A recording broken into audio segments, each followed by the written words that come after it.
Махаббат дегеніміз ол жанашырлық, адам табиғатының біреуге немесе бір нәрсеге бейім болуы. Жақсы көрілген нәрсе махаббат объектісі ғашық адамға ләззат сыйлайды. Құлдың Раббысына деген шынайы махаббаты оның жүрегі барлық рухани кірден тазартылғаннан кейін ғана пайда болады. Өйткені Алла Тағала деген махаббаттың жағып жіберетін қасиеті бар. Мұндай махаббаттың белгісі екі дүниеге де құмартудан айырылу. Алланың құлына деген махаббатының белгісі құлдың Аллаға деген махаббаты. Алла Тағаланың құлға деген махаббаты құлды өзіне жақындатып, оған жоғары рухани дәрежелер беру арқылы сансыз мейірім мен нығметке бөлеуді қалауы. Ерік, ирада Алла Тағаланың бір сипаты.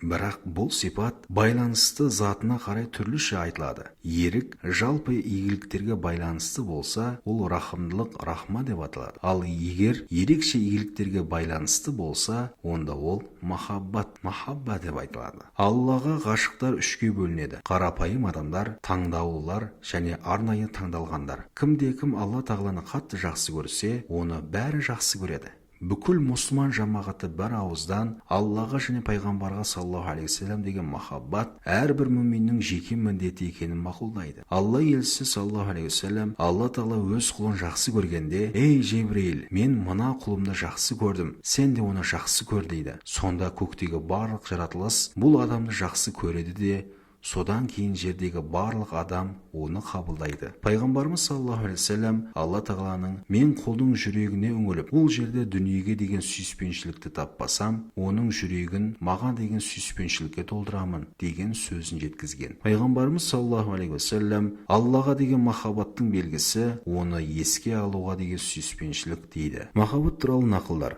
Құлдың Аллаға деген махаббаты Алла Тағаланы ұлықтау, оның разылығын үміт ету және үнемі Алланы еске алумен жүректі тыныштандыру. Алланы сүю дегеніміз парыз және нәпіл ғибадаттарды орындауға асығу, бағынбаушылықты толықтай тастау деп айтылды. Мұны пайғамбардың саллаллаху алейхи вассалам Алла Тағаладан жеткізген сөздері де растайды. Құлдар маған парыздарды орындаудан артық еш нәрсемен жақындамады. Мен оны жақсы көргенге дейін құл сүннет амалдарды орындау арқылы да маған жақындауын тоқтатпайды. Ал мен оны жақсы көрсем, оның құлағы, көзі және қолы боламын. Сондай-ақ махаббат құлдың жамандық көрсе азаймайтын, жақсылық көрсе көбеймейтін күйі деп айтылды. Махаббат ғашықтан басқаның бәрін өртеп жіберетін жүректегі от. Алла Тағаланың Аллаға құлшылық қылыңдар және оған серік қоспаңдар деген сөзін Мужахид Құдсир Алладан басқа ешкімді сүймеңдер деп тәпсірлейді. Арифтердің бірі, Алланы танушылар бірі, Алла Тағаланың мына сөзін жеткізді: "Ей зұлым, ей құлым, мен бәрін сен үшін жараттым, ал сені өзім үшін жараттым. Сен өзің үшін жаратылғанға жүгіріп, мені ұмыттың. Егер саған берілген нәрсе сені Алладан алшақтатса, сен ол нәрселер үшін лайықты түрде шүкіршілік ете алмайтын боласың. Өйткені сені менен алыстататын әрбір нығмет ол жаза, менен алшақтатқан әрбір сый ол апат." Дегенмен Алланы жақсы көремін деп айтуда қауіп бар. Сондықтан Фудайл